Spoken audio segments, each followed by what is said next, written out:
Everything you're about to hear is for entertainment purposes only. The upcoming conversations are nothing more than the ridiculous opinions of a dropout and a guy dumb enough to be friends with him. Listen, have some fun, but don't ever do, believe, or promote anything they say. They're idiots. Guys, hold up. You should know, this ain't for everybody. Welcome to Savagely Loud.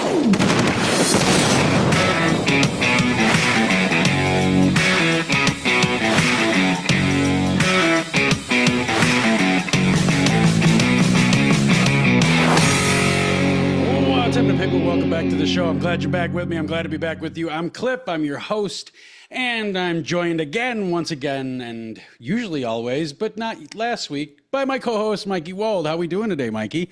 I am happy to be back and alive and joining civilization. So Mikey was out last week because Mikey has all sorts of shit, right? Pneumonia and the bird flu, and you're pregnant. Oh, yeah. And all this other shit. How'd that work out for you? Oh, dude, it was a long 2 weeks. I am happy it's over. Started with the flu, fever and body aches and just feeling like other shit for a week. Ended up with double pneumonia right after that. And yeah, I am just happy to be back. And let this be a lesson to all the stay inside type of people. Get outside, get some sun. Just do it and enjoy life. And guess what? Getting old sucks balls. Yes. So, well, I'm personally glad you're back. I'm sure everybody else is glad you're back. They don't want to listen to me ramble by myself again. Mikey's going to be coughing every now and then, so we're just going to have to get with it because just fucking deal with it. So how's your week been otherwise? Like how's things otherwise outside of being sick and nursed back to health? And dude, it's been good. It's been, you forget how much you enjoy things like going down the stairs. Being able to, see the downstairs, see another room outside of your bedroom and bathroom. Going outside for a minute, letting the dog out. It's little things like that when you can't do it because you can't get out of bed, you really learn to enjoy those even more. Yeah, for sure. Oh man. I gotta say, it's been so quiet because we haven't even, you've been sick, so we haven't even been talking really that much, and nope. It's been quiet and almost absurdly quiet, almost eerily quiet because I'm not used to that kind of shit. But oh yeah, it's been weird, man. I'm like 8 o'clock. I've been tired, and it's just like I'm asleep by 8:30, and then Friday it was like, holy shit, I stayed up till 10:30. Oh, Sansa slacks with a super stretch waistband and some Velcros. I put on people clothes this week. It's been great. Dude, you know what? There is a lot to be said just for the simple act of getting dressed. Like actually just getting out of those fucking nasty sex sweated up pajamas and shit. Get a shower, Oh, I'm sure you could relate too. After, you got the bike wreck and all that stuff, you were down for a while. Like, you forget, oh my God, this is what fucking pants feel like. Oh, yeah. This is what a shirt feels like. Like when you broke your shoulder, I'll stand by that joke. It was good to see you with a shirt back on, but you forget those little things like, holy shit. Yeah, that was my arm. to let everybody in on that joke. So we lived together in 2005 when my daughter was born. And right after my daughter was born, I fell off the roof at work, and it was a 2-story drop, and I belly flopped onto the pavement. I had an anterior-inferior dislocation in my right shoulder. I had a shovel handle broken into my left arm. My left wrist was fucked up. Both of my legs were fucked up. I was in this piss-poor shape. And I'm ugly as shit. I kind of look like a shaved, pasty gorilla, you know what I mean? So I couldn't put a shirt on because my fucking arm wasn't an immobilizer. I couldn't do nothing with it.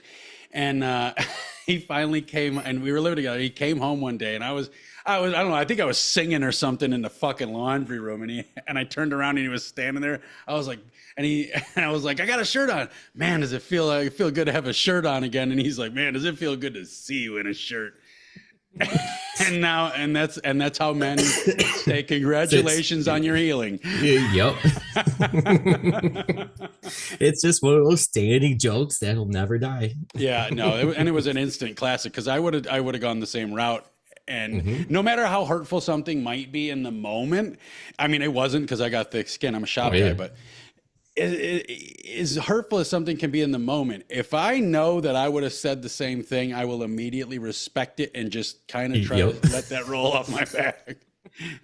Unlike that. Oh yeah, we both cracked up about that one. It took you a second, but yeah, we chuckled about that one. Yeah.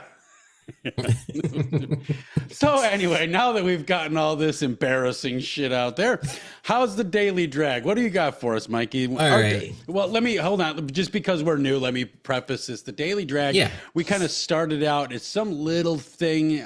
It's Mikey's segment, but it's some little thing that everybody can relate to. It kind of pisses you off in the moment, and you get to giggling about it later. Something to pick us up before we, and then we. Yep. Let's have it.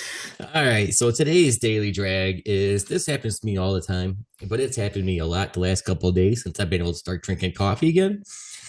You know, you make a fresh pot of coffee, you pour yourself a cup, you have a couple sips, something shiny happens, you get distracted with checking emails or doing something, and you go back to it, and it's fucking ice cold. And not the good ice cold. I ordered it cold. I got iced coffee. No, it's just this fucking, it was hot. Now it's just fucking cold coffee. Well, it's gross. Yeah. It's so gross. That's the problem with cups, like all open top cups. Like I typically, when you see me on with Izzo, I've got my UWSP thermos or something. Yeah, like this shit's got to stay hot, and but these, I don't know, it seems like a convenient design, but a really piss poor design to keep something fucking hot. If you wanted to keep something room temperature, this is your motherfucker right here. Oh yes. And thank you. I'm still singing that Folger, the best part of waking up. It's Folgers in your cup. And I'm actually drinking Folgers. We switch it up a lot, but we got Folgers. Hey man, Folgers is good. I don't know about good, but it's kind of like saying McDonald's is good and like Little Caesars is good. Like there is no better fake pizza than Little Caesars. No. Like you can't get better shitty pizza than Little Caesars. No, but it's in that category, so it's a grain of salt. But sometimes you want a shitty pizza. Like, oh, dude, like when you're high. It's like Panda Express. Like you're half drunk and high as shit, and all you could think about is Little Caesars pizzas or fucking Italian beefs or some shit. Yep. It's like that's Panda Express. A regional thing, but it's good, but it's fake Chinese. Like it's good fake Chinese. But I'll be honest with you, I kind of think that all the Chinese food that we have in America is fake Chinese. Of course it is. But okay, so I worked at a place called Performance Restorations for a long time. In Mundelein, I built fucking custom cars. Well, me and the detailer were good friends. We fucking nerded out on, video games and shit together. Well, we go to lunch at China buffet all the time, and we'd see the people in there fucking eating, like the people that work there, like the real China Ricans. You know what I mean? Don't get fucking offended. It's a joke. But we'd see the real motherfuckers in there. And you know what they were eating? They were eating gloopy ass, watery, soppy, soggy ass rice. And they were folding pieces of salmon and scooping it up like raw salmon and just scooping that shit up and piling it down. And everything. And they were sitting at the tables like just everything around on the buffets around them was all like candied. Like I feel like everything Chinese food is candied food. It's candied pork. It's candied chicken. It's candied something. But it's fucking delicious. I love it. And I hope it never goes away. But oh no, I love Chinese food. It's one of those like, I'd love to go to Japan and see what real like Japanese food is like one time. Like, I've watched shows. Yes. I've watched shows like Bizarre Foods. Oh, it looks fucking gross. And I don't necessarily need a sampling of much of that, like the fucking worms. Oh, it looks fucking gross. Don't get me wrong. I'm talking about the normal food for me. Like, yeah, but what's normal? Normal is respective. What's normal, dude? Beef burgers are normal here. Go to India. They're not fucking normal. No. But there is some shit in India that is absolutely not normal in this country. And I have zero fucking interest in trying. I love a broad palette and I love to widen my array of things that I like. But there are like I'm good with my Yes. Yeah, like I don't nibble on it if it's alive. I don't fucking like. Here's one from here that is a huge one here. Crawdads, I call them crayfish. I grew up calling them crayfish, but they're crawdads, crawfish, whatever. Crawfish, yeah. I Like see these motherfuckers boiling them up, and then they pulling them apart, and all this shit comes out into one hand, and then they got this carapace, this fucking empty shell in the other. And what do? And then you gotta suck all the fucking juice out of that. Yeah, I know. You're out of your fucking mind. No. First off, who fucking found that in a river under a rock and said, you know what, we should probably cook that? It doesn't look like anything you'd ever fucking cook. Oh no. There's so many things where it's just like, who the fuck thought that would be a good idea? Like who was the first person to be like, yeah, let's do this. I'd like to have been there the first time somebody stumbled upon a giraffe. Right? What the fuck is that? Let's cook its neck. Oh shit. I mean, you talk about like tobacco and marijuana. Who was the first person to be like, let's fucking smoke this? Oh yeah. And that's called ancient what wisdom. Was the trial, what was the trial and error for that one? Like, Jim smoked that plant over there. He passed out. That's not good. Let's try this plant here. Well, this is kind of the same plant, but the leaves are fatter. Oh, he smoked it and he's sleeping. He smoked the skinny one and he's off doing stuff. Like he died over there. Yeah. He was rotting before he hit the ground. Like that's what this plant does. Like mushrooms. Who saw the first one? It was like, oh my god, that looks like good mushroom growing on that piece of bison shit. Eat it and be like, wow, this is crazy, man. You know what? And it's that kind of stuff that makes you wonder, like about, like truly wonder, like ancient wisdom type shit. Like, did we just know this all the time? Like, are we like, if we get into the Nephilim type thing and the handing down of the proverbial wisdom, whatever. Yeah. I'm not a huge personally. I love R&D. I love research and development. I just don't like it when my health is at risk, when my livelihood is at stake, or when like everything I know, love, and cherish in life will just go the fuck away.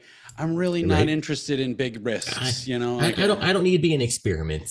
No, I don't need to grow something in my backyard I've never seen or looked or saw before and been like, I wonder what happens if I ate, smoked, drank, whatever. I'm good. Yeah, no. And you know what, that would entail a very hard conversation, and that's exactly what we're going to talk about today is the hard conversations. Guys, everybody has this notion of what they call a hard conversation, and you have to, for me personally, like I'm not of soft mind. I'm of soft body, but not of soft mind, okay?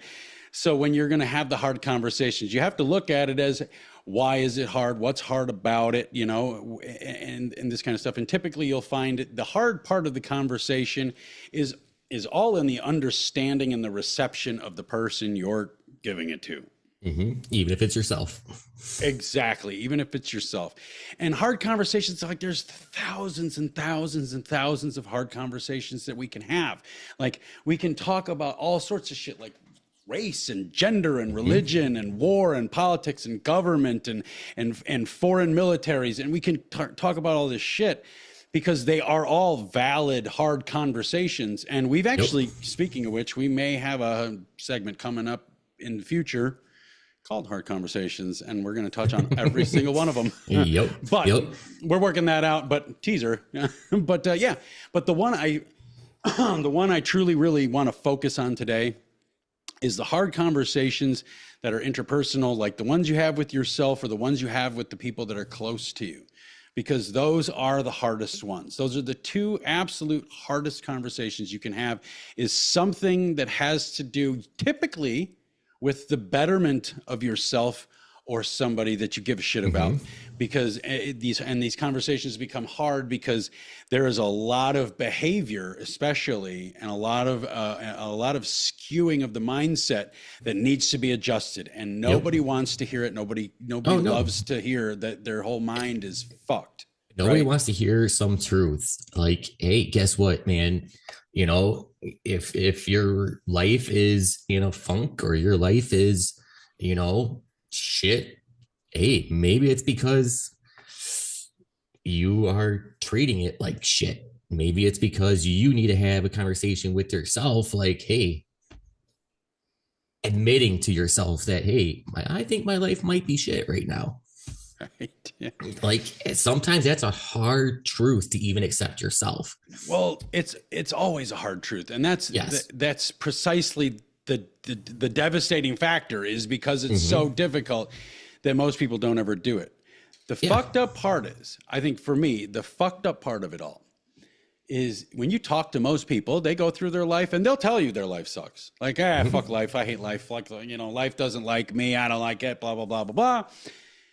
But if you actually sit them down and you start pinpointing what they're fucking up, all of a sudden, life ain't that bad and I don't need to talk about this. Yep. All of a sudden, it's not as bad as I thought, or it's not as bad as you think. I don't know why you're pulling this apart. Who the fuck are you? You start getting, they start getting aggressive, because they start getting scared. They start getting fearful of what they're about to find out about themselves. Yep. I mean, we've all been there. Nobody wants to admit some truths to themselves. Nobody wants to.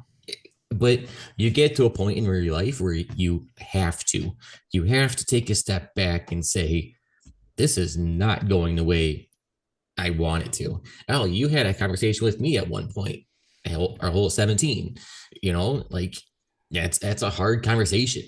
That was hard for me to accept at that point in time. It took me a minute to be like, yeah, he was right. And like, it's hard to have that conversation, admit to yourself that something you love or you're doing is failing. And I think that's a big part of it too, is that failure part in admitting, yeah, it's failing. I'm a failure or whatever. It's well, most people are failures. I mean, we have to be honest, right? Most people are. Everyone's failed at times. Everyone's a failure at a certain point in time. Yeah, but here's the thing: is like I'm gonna bring that a little bit broader, and I'm gonna say the vast majority of society are complete and total failures. Like, they're failing their family on many levels. They're failing themselves on even more levels. They're failing their employer. They're failing their communities. They're failing their ancestors. They're failing their mother, their father, their sister. They're failing all of the fucking people in their life, which means their whole life is failing. And the reason I say that they're failing is because everybody you talk to, okay, and I know there's some people already fucking mad at this, but everybody you talk to, if you ask them, are you doing the best you possibly can? Every single fucking person will say no. They're being truthful, no. Yeah, they will say no. And here's the other thing: even if they're not being truthful, if you're asking them that question, it's already in their brain. Like okay, so you're asking this from a place of judgment. You're already judging me, which means you're looking at my life, you're peeling it apart, and you don't like what you see. Well, I have to now defend it because I'm living it. I have to defend it so that it doesn't look like shit and I don't look like a failure. So they'll say, no, I'm still not living up to my potential, even if they actually are. If they're giving it everything they got and they're still coming up fucking, 1 out of 10, they're going to defend it. You know what I mean? So it roots back to the hard conversation. It all has to be rooted in honesty. These hard conversations, if they're not rooted in 100% brutal honesty, they are fucking pointless to even have. In fact, they're actually a detriment to you, because if you try to have these hard conversations and you're not going to be honest with yourself, all you're doing is reminding yourself subconsciously of how you're fucking things up.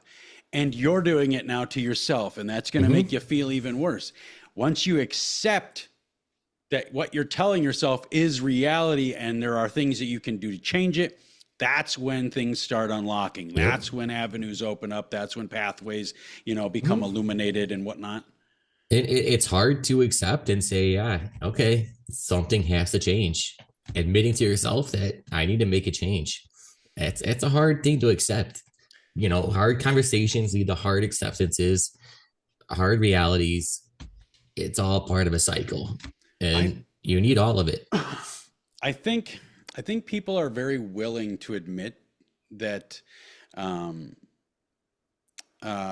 they're not giving it their all. Like they're not, you know what I mean? Like I totally brain farted like a fucking old man. But what did you said something and it sparked me and I like a hard truth. Well, yeah, it's there it is. Everybody's willing to. Thanks, guys, for sticking around while I got through that. You know, I'm getting old. You gotta bear with me here. Everybody's willing to admit that they need a change. How many are willing to execute the change? How many are willing to admit they will do the change and then do the change? You know, it's easy to say, I need a fucking change. Yeah, we all need a fucking change some way or another. But are we going to make the change is the big question. And do it, yeah. And that's where most people come up short. Well, I think a lot of people pass the buck too on that change. I need a change, but I need to happen for me. Or I need this to happen for me too, rather than say, I personally need to make that change. Yeah, you know, that's a good point. I'm not happy in my marriage. I need to do something to do this. I either need to step up and say this isn't working, or I need to step up and say, hey, we're going to fix this no matter what the cost is. Yeah, everybody's looking for that savior. Yes.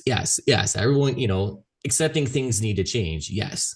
But they're looking for that change to happen for them rather than look internally and say, I need to cause this change. Yeah, they're looking for external facilitation. They need somebody to come along and say, hey, this is how you do it, and this is how I'm going to help.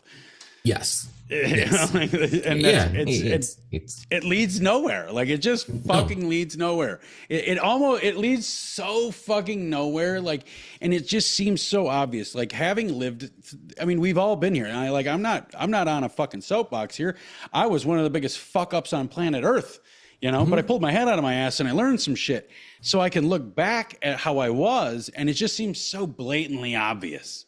Blatantly obvious. It always is, but nobody wants to admit, like, you know, hey, I'm behind in bills. It becomes, I just need this to come through so I can catch up. Yeah. It's never when it should be, okay, I got us into this situation. I'm going to get us out, and I'm going to make some changes to make sure this doesn't happen again. Like everyone gets in holes, but there's holes that are self-done. Self-dug. Yes. Yeah, it's just one of those that's like, yeah, okay, yeah, you got by. You were waiting for this to come through so you could catch up, but you didn't make any changes that caused the original hole to begin with. So in 5 months later, you're back in the same hole because you didn't change anything. You waited for that check to come through so the situation could change for you. Yeah. Versus, I mean, we've all been there. I mean, this isn't new to anybody. Everyone goes through this when they're growing up. Everyone's waiting for that paycheck to come through. Everyone's waiting for that big check to come through. So that can change the situation versus changing the situation themselves. Oh, well, yeah. And it's like basically what you were talking about is what like I talk about and a lot of other people talk about. It's like most people just live the same fucking year of their life over and over and over again.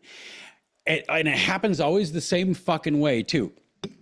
You know, January rolls around and you are just absolutely fucking tired of the way you're living. You're not feeling good. You don't feel like you're looking good. You got some fucking shit clothes. Like, you know, you need a fresh wardrobe. You need some new habits. You need a new car. You need new. Well, so January rolls around and fucking new year, new me.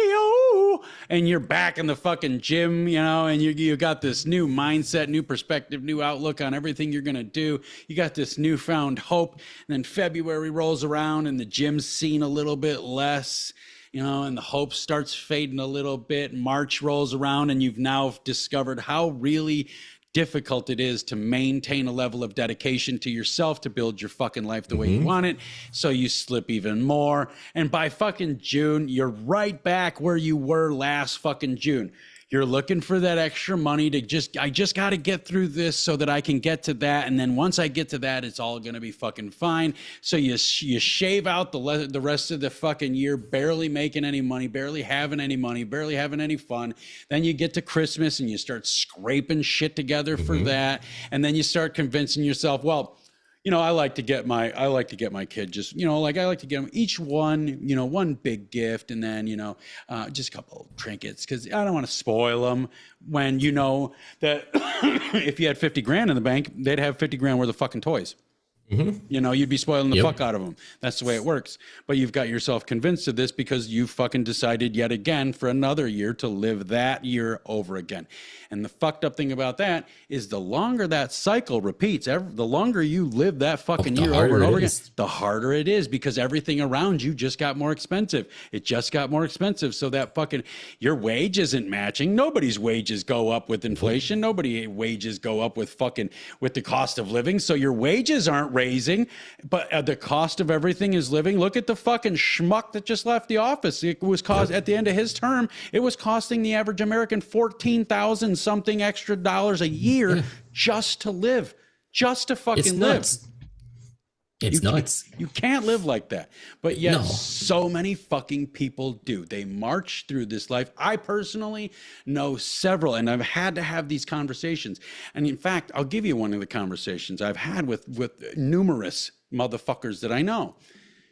In 2016, I got a divorce. In 2016, I went homeless. I was living in the fucking cab of my 1998 Dodge Dakota, and then I started bouncing off of couches for a little while until I fucking ended up going out with this chick in Minnesota. She offered me a place to stay, so I went out to Minnesota because it was better than sleeping in my truck or on my buddy's fucking couch. So I moved out there, and I lived in Rochester, Minnesota for a couple of months, and when I came back because my fucking kid, my son he was just getting a little bit defiant. He was at that age where he really needed the father figure in the home, or at least in his life, you know, more frequently. I did come back every fucking weekend, and every weekend they were mine, I came back to get him. But 5.5 hours one way, 5.5 hours the other way, gladly, you know, and never missed a fucking payment either. Oh, no, that's what a real man does. Yeah, but so my son was getting a little defiant. So I moved back. Plus things were going shitty out in fucking Minnesota. And I was homeless again. 2017, I started dating another chick. I was able to get an apartment in fucking Racine, Wisconsin, which is the absolute fucking hellholest of southeastern Wisconsin. Oh yeah, it's bad. In my apartment building, I'll fucking name it. I lived at the Maples, if you ever want to look it up. But so I lived at this place called the Maples, and it had buildings down the entire road. And what would happen every evening, each one of these buildings housed, I think, fucking 20 apartments or some shit. Every evening, the bangers would run through and open all the doors of the end doors of the buildings. So when they fucking robbed everybody and beat everybody's ass and got in fucking shootouts with the cops, they could just bolt through the buildings. That's where I lived. That's where I was able to get a fucking place when I finally was able to start getting back on my feet. From there, I ended up, I started dating another chick, and that kind of fell through. And then I started a business. While I was fucking, I ended up going homeless, and then I started a fucking business, you know, worked on that, parking next to McDonald's and shit so I could get Wi-Fi. And then I ended up meeting, who is my wife now, Laura. That's my motherfucker right there. That's my ride or die.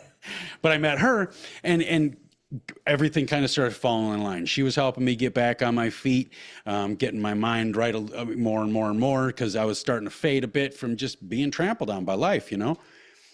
Now, fast forward to 2025, from 2016, I own businesses. I'm starting another fucking way different venture in my life in a new industry that I've never been a part of before. I make the best money I've ever made. I own a very respectable house. I own a respectable car. Like, I've got my shit together. I got a savings.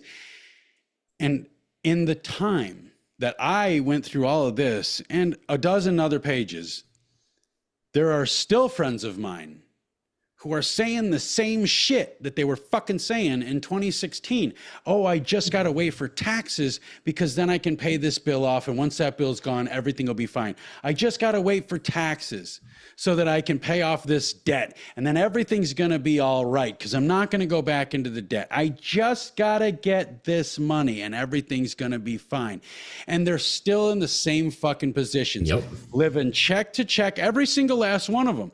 They're living check to check. They've got shitty relationships with their spouses and their kids, their fucking employers. And the funny thing about this, guys, is a few of these guys make more than double what my entire household brings in themselves. I believe it. I believe it. They can't hack it. They just can't fucking hack it. I went from homeless, having literally zero. My big treat for my kids when I finally got my apartment, I could afford to make 3 bowls of Jell-O, and we could sit and watch a fucking DVD on my shitty ass TV together and eat bowls of Jell-O. And now I'm here, and these motherfuckers ain't moved a bit, not a bit. Nope. And then they get mad at you when you try to bring it up. Yeah, and I bet during all those times you had to have some really hard conversations with yourself about the situation you were in. I mean, I know from personal sake, having that conversation with yourself about leaving your marriage, that's a fucking hard conversation to have with yourself. And it's an even harder conversation to have with that person. Yep. Like that's especially when you have kids. Like, dude, that's a fucking tough situation to be in. Like, ain't nobody want to say, yeah, I failed as a family. I failed my family. When in reality, like, you did. There's no ifs, ands, or buts about it. You did. Well, here's the thing. Let me interject real quick. You failed your marriage. It doesn't have to mean you failed your family. And let me give you let me get the other people. If you're listening to this, let me give you a personal example about that, because it's going to bring hope. If you're in the situation where you're looking at, should I divorce? Should I not divorce? You've been weighing this down. Let me give you this example. My own.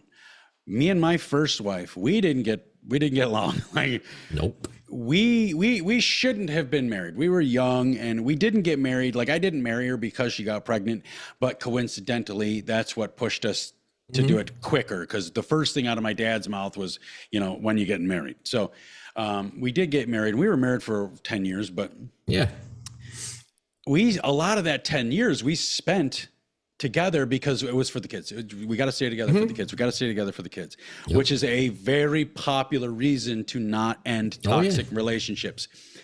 Agreed. It finally got so bad that it just had to stop. Like, it had to stop. So we had my daughter and my son at that time. My son was so young that he didn't really understand what was going on, but my daughter did.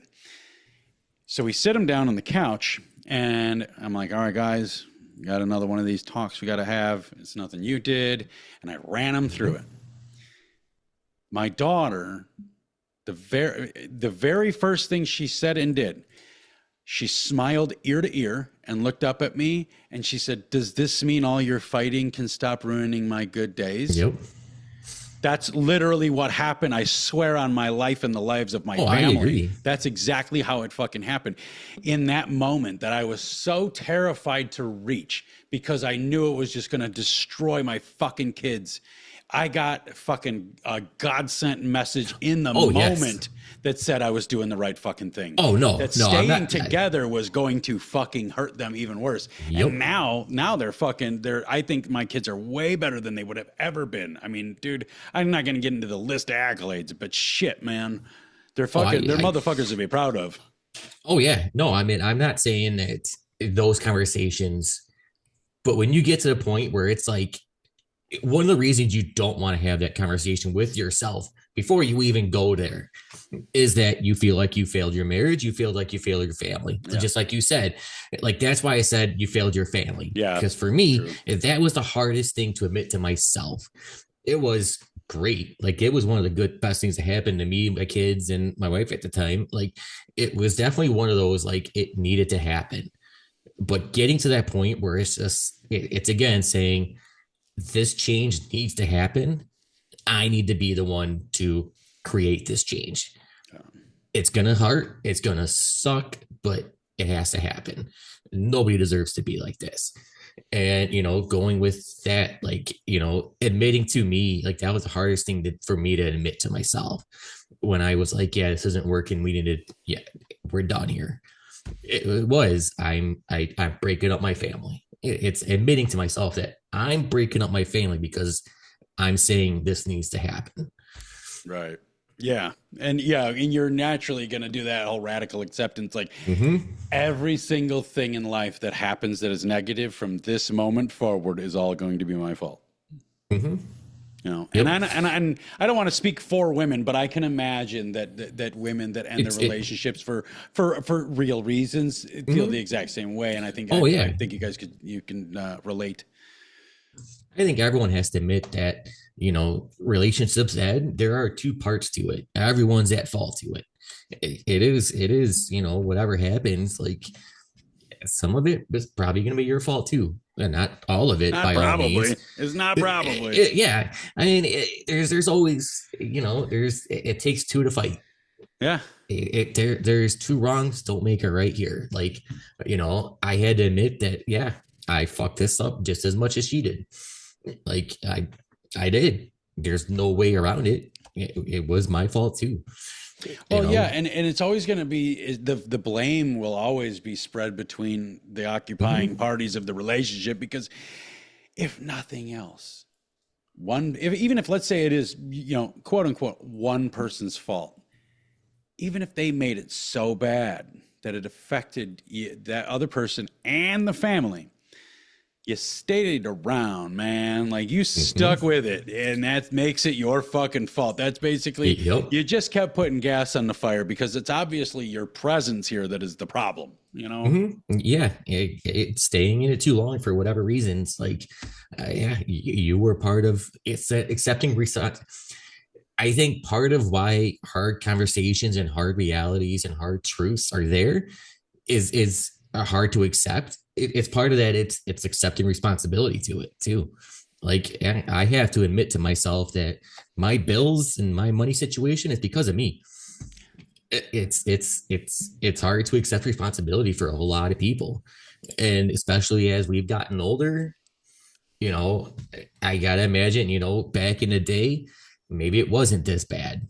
But as things have become more placated by education, by just our generations of growing up and saying, oh kid, it's not your fault, whatever, like softitude. Yep. I mean, we've softened everybody, and responsibility is kind of floated by the wayside. So like, well, you don't practice. Yeah. Well, they teach you not to practice accountability. They teach you to, to spread that fucking blame out to wherever the fuck you can get it. That is not you.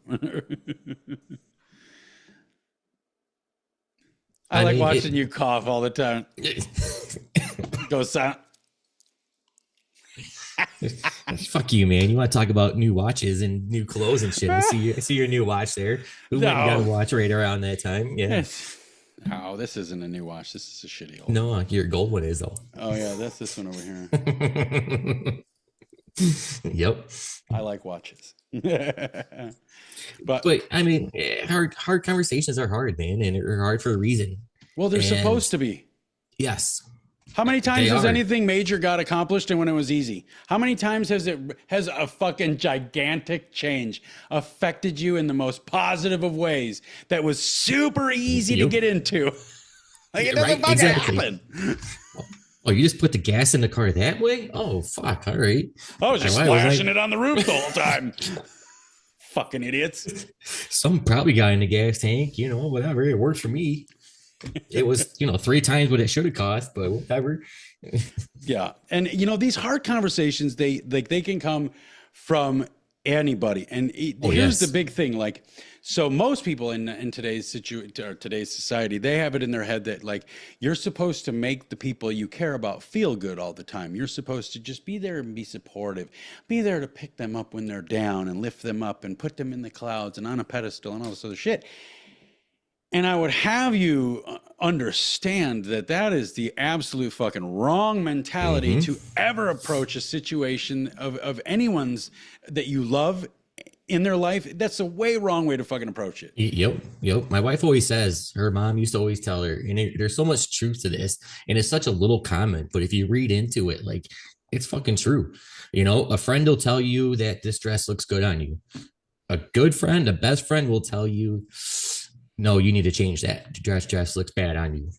Like, is that like when my first wife, she got a pair of fucking pants, and she's like, do these make my ass look fat? And I was like, well, your skin does a pretty good job of that.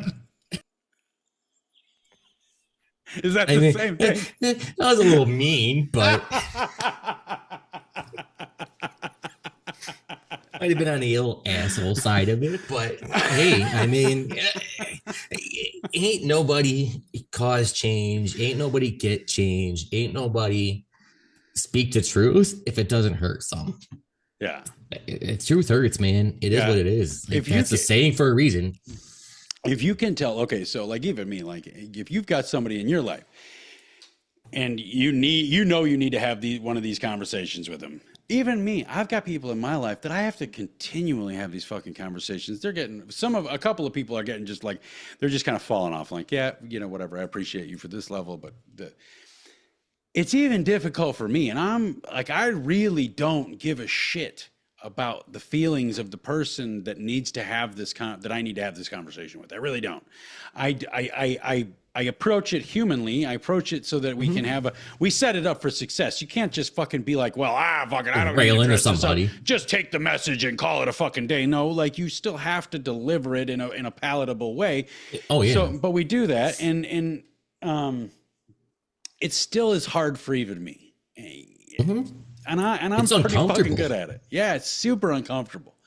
You're always looking for segues to work in. Oh yeah, I just got back from the place. Yeah, I was looking at the lawnmowers. Oh well, speaking of lawnmowers, I was going to talk to you about your completely fucked up life.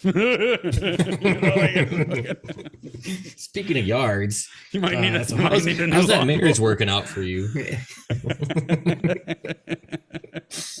Yeah, how's you and your wife doing? Yeah, no, it's very uncomfortable. And if it's very uncomfortable, that's when it's probably a conversation you need to have. Yeah. And, there's a time everyone needs to get to their point too. Like there's some conversations I need to have with people, and it's just like, I'm not ready for it. Yeah. Like, you also have to get to that point too, where it's like, all right, we need to dive into this. And like everyone's got to get there on their own time. And if it's uncomfortable, it's a conversation that needs to happen. Well, and what's good about it being uncomfortable too is a lot of people they don't look at the inward benefits of having these conversations with external people. You know what I mean? So like I might go into a situation where I'm going to have a conversation with, let's say I've got this hard conversation that I need to approach you about, and I'm looking only at how you're going to react to it, how you're going to receive it. Are you going to receive it? Are you going to hate me afterwards? Are you going to like me afterwards? Are you going to love me afterwards? But what I'm not taking a moment to appreciate is the feelings that I have about the conversation that I'm about to have, and what that really truly shows me about how I feel about the person I'm about to have this conversation with. If I'm going to approach you with a conversation that I really, really don't want to have, but I know it needs to be had because it's going to benefit you, that tells me that I do love you, and this is actually worth having this conversation, because something about you I feel is worth keeping you in my life. If I didn't feel like you were worth it, you would just be like, yeah, I just whatever. I don't even give a shit. I don't give a fuck. Yeah, I don't really pay attention. So take that as a benefit too, as a boon to yourself. Is everybody's like, oh, I don't feel like, that's the big thing. It's like, oh, how you feeling? I don't, like, go fuck yourself. You do. And this is one of those really cool markers of how you can pick out how you feel about other people, and that's one of the ways I tell people to measure, to gauge how they feel about people. If they're unsure of people, how to gauge people in their friend circle. If you're unsure, think about having a hard conversation with them. Everybody in your friend circle has something that you need to bring up to them. Does it make you feel icky? Does it make you feel scared? Does it make you feel, shitty inside? Does it give you the butterflies? if it doesn't, chances are those motherfuckers can go at any time and you're probably not going to give a shit. In fact, it's probably better off that they do, because you're already at the point where you need them gone. Exactly. If you think about having that conversation and you get the butterflies, maybe you want to lean in that direction. Yeah. I mean, I got to ask you, we've had a couple of hard conversations ourselves. When you told me, hole 17, I could only look at it from my perspective. Like, what was that like for you? Like, telling me, like, hey, man, you need to make some changes. And if I here or not, whatever, like, you got to do it. So to fill everybody in, hole 17, you're going to hear that referenced between me and Mikey, because that was 20 fucking years ago. Yeah. We were on hole 17 at Parkside, and we're, playing disc golf like we did every Sunday. And it was just him and I, and we had gotten into, he was in a bad place in his life, and we had actually gotten into that in a previous episode, not too long ago, but he's in a really, really bad place in his life, and we lived together at that time. And I told him, and we were on hole 17 on the tee pad. I told him, all this shit. And I said, you need to fucking change. You need to stop doing whatever it is that you are doing, because it's fucking killing you, and start doing whatever it is that's going to make you feel alive again. And I said, I don't know what's doing this. I don't know who's doing this, but if it's me, then walk away. If you never have to see me again, if you never see me again, and that means you get your shit straight, then that's exactly what I need for you to make happen. And we actually did lose contact for a very long time. You went off to do your soul searching and all that other shit. And, I had to grow up. Yeah. I grew up in that time, and, it was a reality check I needed at the time. I was probably like, fuck this guy, there's nothing fucking wrong with me. Whatever, dude. Like, you want some bullshit, asshole. But, obviously, we love each other and whatever, but I also had to take that, but getting to that point for you, what was that like? It was hard, because I knew I was going to lose my friend. I knew, because I've had that conversation with people before, and typically that's what they do. They bolt. I knew I was going to lose my friend, but I had to do it because it was, you were killing you. And whatever it is that you were involved in, or whoever you were involved with, it was killing you too. Everything wasn't right. So I weighed the options, because I said, we lived together. So I knew also, not only was I losing a friend, I was going to have to make up that portion of the rent. You know what I mean? So there was a lot of weighing, and I just, one day I was just like, we were out there, and I was like, okay, now's the time. This has to happen right the fuck now. I've got the balls to do it right now. This is when it has to happen, And you heard me you heard my voice shake a little bit in that. Yeah, for sure, man. I knew you were uncomfortable saying it. I knew what was going to happen, but it had to happen. It had to happen. It did. And, hearing it, obviously at the time, it took me a minute, it did. But it was just like, yeah, he's right. I am not happy with my situation. I'm not happy.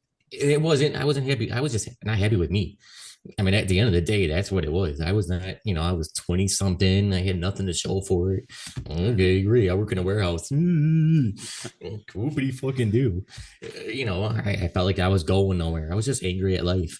And you saying that made me think about all right, it's time I fucking grow up. Maybe it's time I go out, find myself, and grow up some. And I did, and you did too. We lost contact for a long time, and I'm glad we're back. But yeah, it was just one of those. Sometimes you need to lose a friend in order to grow yourself, and hope that friend comes. We reconnect. Oh yeah, and two is also is especially in my people like me, I tend to be the guide in my friend circles. I just tend to be that. I hate to say alpha, because I'm not I don't want to sound like the leader. I'm just I don't know, maybe the therapist. I'm the guide. I just the mentor maybe is a good word for it. I don't. But you just got a strong personality, and I think that's kind of what drives some of that too. Oh yeah, well, I'm not afraid, I'm not afraid to approach any subject or any person at any time, but I tend to be that in my friend circles, and it's really hard because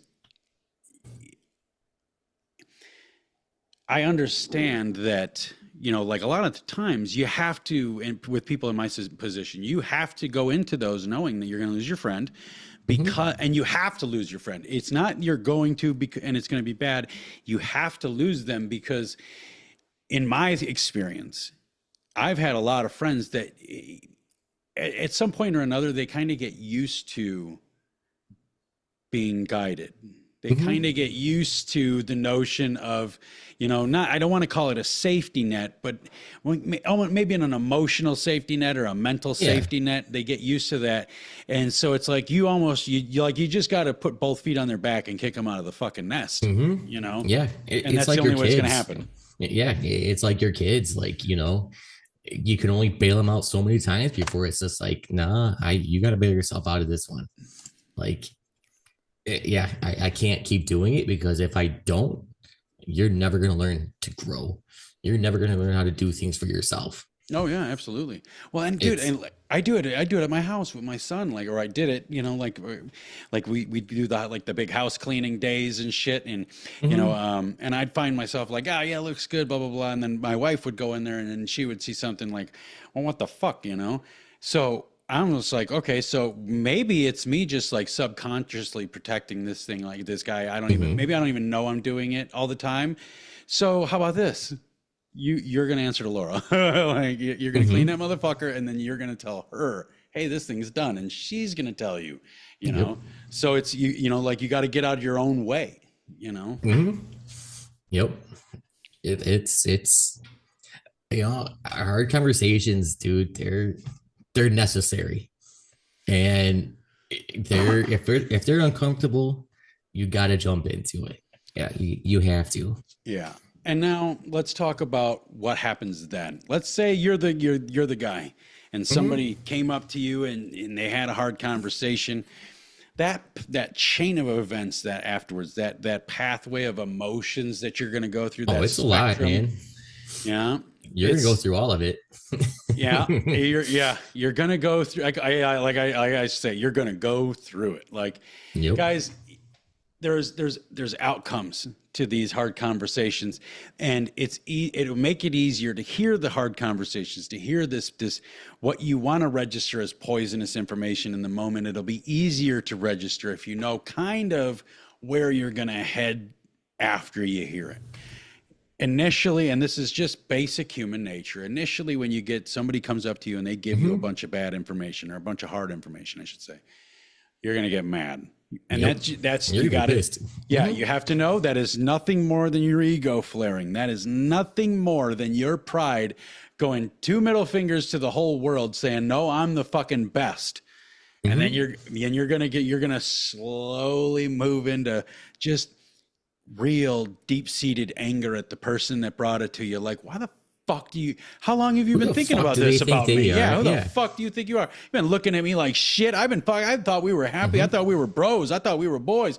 And it turns out you've been looking at me like I'm some sort of fucking shithead for fucking years now, blah, blah, blah, blah, blah.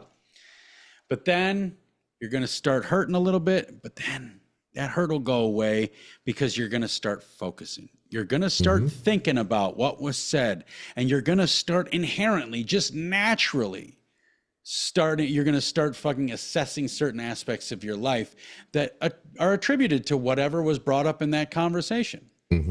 Whether it's through resentment, it's like, fuck you, I'm going to prove you wrong then. I'll show you I'm not fucking like this. Like, whatever it takes, like, that will come. Right? At first, you're going to start making changes and be like, fuck this guy. Fuck you. All right, I'll fucking show you. And then it's going to be one of those like, all right, fuck. Right. Yeah, but that's the moment when that very first moment, you will feel it. That very first moment when you find yourself reacting with a thought train more than an emotional reaction, a visceral reaction to whatever was said. You're like, do I really fucking do that? And then you're like, whoa.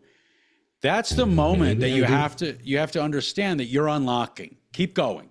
Stay with it. Sit in it. Just be with that shit.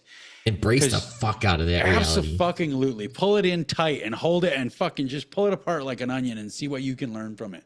But if you know that that's the moment, that's your pivotal moment. That's where you know your mind is shifting from that childish resentment and that hurt and bruised ego to the adult way of looking at like self-betterment. Like, I can get better from this, but the only way I'm going to know is if I actually accept it. It's like we can treat the cancer, but you have to admit that you have it first, or you can't get you into the office.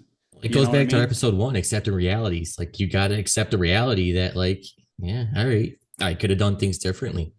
Accepting the reality that, yeah, maybe I don't know everything. Maybe I could have done it this way. I mean, the moment I accepted that I knew less than I didn't know, like I don't know vastly more than I know. You know what I mean? As soon as I accepted that, I was like, oh, kind of looking at some shit different here. Like, yeah, I kind of. Like, it is like you always kind of look at it as through the lens of like the guy that I call it the guy that used to do that. So like when you let's say you open a restaurant in 2025, somebody that managed a restaurant in 1986 is going to tell you all about how it is to run to manage a restaurant. The guy that used to do it and knows everything, and he approaches every single thing through that lens. Well, I used to do this in 1986 or 1985, so I already fucking know about it. And because you're approaching it like that way, you're never going to know about it because it's completely fucking different. It's way, way, way not the same. And you're never going to be able to see it because you can't look at it. Exactly. You can't get out from underneath your pride. If you don't grow, then there's no growing to be had. Like, how many stores, how many old, great stores have there been?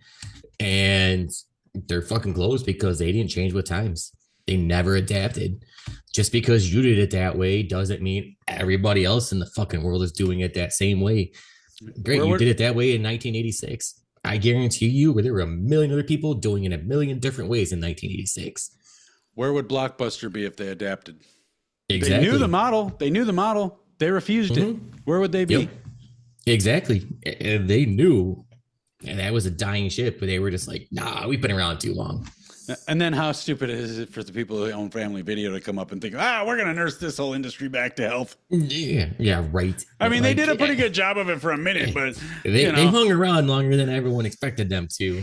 But I know it's off track, but what I will say is I do miss video stores. I miss going dude, there. I miss them so much. I used to get so fucking excited, because it was like, if we got to go to the video store in my house, some things were going right in life. You know what I mean? So I used to get so fucking excited. I'm like, dude, I'm going to go look at the games. Even if I couldn't get one, I'm going to go look at the games.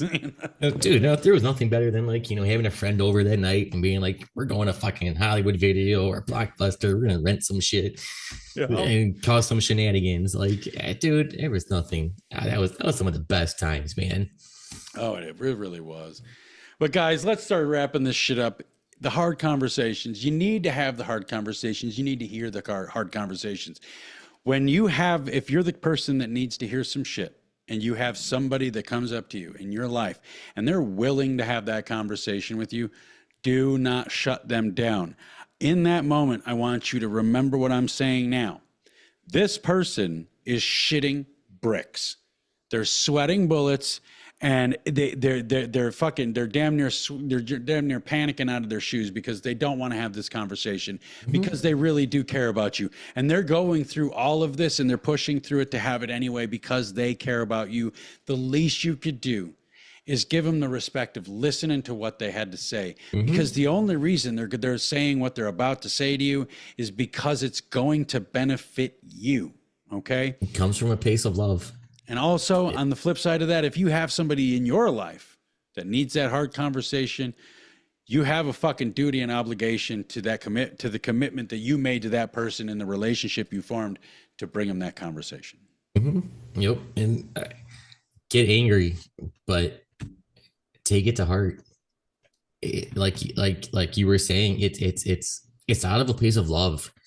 It's not hatred. It's not. If they hated you, they wouldn't give a fuck. They wouldn't even talk to you. The people that hate you say you're perfect the way you are. Yeah, Exactly. Or they wouldn't even say that. They would be like, "Oh, give a fuck you, man." Like they wouldn't care to have that conversation with you. Like they would Talk be to me like, when you're "Yeah, on dude, top again. you're good, man. Yeah. Whatever. I want to talk to you again." So, guys, if you could please do us a huge solid, just go out and find us on Instagram, Savagely Loud Podcast. Savagely Loud is my personal page. Woldy2 is his personal page on Instagram. Facebook, Savagely Loud Podcast page will have a page soon. It doesn't yet, but I am on there, Savagely Loud, and my personal page, Clifford Moore III, is on there. And you can also find Mikey Wold on Facebook as well. You can email us in. Please do. If you don't love us, if you hate us, if you do love us, if you like us, if you have an idea for something you want us to talk about, or you maybe even want to be a guest on the fucking show and you have an actual story that's not dumb or bullshit, email us in, savagelyloudpodcast@gmail.com. And you can also now feedback. you can also now find us on YouTube too. Sorry, Savagely Loud Podcast on YouTube. And we are putting the videos up, like actual videos, not just the first ones we had were just like logos, just placeholders because we didn't have the video yet. But now we got the video, so the videos are going up. Anything else before we get to the fun part? I got nothing, man. Let's get into it. All right, let's fucking let's get into our one of our more fun segments here. We like to call it our Hopelessly Human segment. We like to finish every show just bringing the energy back up with something that gives you some faith in humanity, and it starts a little bit like... People can be really rough. They can be quite tough. They can get in the way, but at the end of the day, some aren't only stupid, some are hopelessly human. What you got for us, Mikey? All right. So this comes from a couple weeks ago, but Hurricane Helene that devastated, North Carolina. So a woman there is returning photos that she has been finding in all the wreckage and all the devastation to family members. So she lives in Canton near hard-hit Asheville, and she was searching through debris along one of the rivers there and was hoping to just recover shit, just find things, clean up the river, whatever. And she found a bunch of photos. Like she found hundreds of photos. Some was like a middle school basketball team, a dog, a wedding photo, some kids. And so she's been posting them on Instagram and like, hey, here's this picture. Here's where I found it. Let me know if it's yours. If she can do it face to face, she loves to do it that way. But yeah, I mean, she'll mail it, whatever. I will put a link out there on my page. So if you know anybody in the Carolina area that might have lost some photos, please check out her Instagram and see if you can find some photos that you may have lost. What's her Instagram? Mine? No, hers. Or hers. Whatever Instagram it is. Photos from Helene. Okay, cool. Photos from Helene. Spell it. It's not spelled all fucked up, right? Got underscores or anything like that? No, it's photos, PHOTOS from Helene, HELENE, all one word. No spaces, no underscores, whatever, nothing stupid like that. That's awesome. But yeah, it was really cool to see. She found over 100 photos, and she's hoping to return as much as she can to people. That's really, truly awesome because you know what? We all have a lot of photos and a lot of our memories are wrapped up in those photos that are absolutely priceless. And I bet you if I asked you to think of one priceless photo in your life that you wish you still had, but you don't, you would have it in your brain. So on that note, there is still some fucking hope for humanity. Somebody's out there spending their time and their money and putting their effort and their love and their care into getting these photos back to the people that own them, right? Yep. All right. That's an awesome story. So it is truly an awesome story. Guys, thank you so much for sticking with us for yet another episode while we just get all cringy and opinionated and get through it. All right. So on behalf of Mikey, my co-host, and myself, Cliff, thank you and goodbye.